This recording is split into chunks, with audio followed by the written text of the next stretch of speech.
अमरीकी यूनिवर्सिटियों का उरूज बहुत तेजी से हुआ।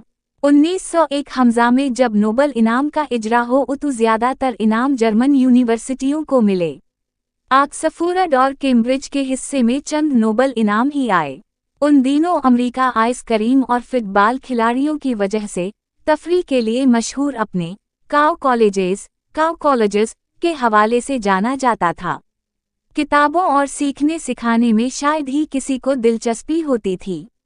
1939 हमजा के बाद हिटलर के अजाब से फरार होकर जब यूरोपीय अकीडमिक्स काउ बॉयज़ के अमेरिका पहुंचे तो यहाँ का यूनिवर्सिटी कल्चर बिल्कुल बदल गया। एक ही दुहाई बाद नोबल इनाम, टर्नर एवार्ड्स, पुलित्ज़र प्राइज़ इस नौ के दीगर इजाज़ात MIT, हार्वर्ड, कोलंबिया, स्टैनफोर्ड और दीगर बड़े अमरीकी स्कूलों के हिस्से में आ रहे थे।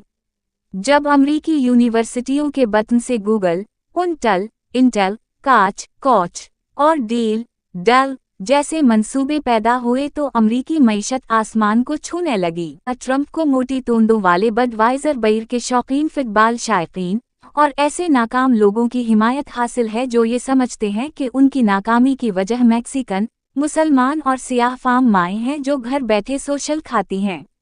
जनता दिल वानस, जो अब अमरीकी नायब सदर हैं, ने जुलाई 2024 में बयान दिया था कि प्रोफेसर असल दुश्मन हैं।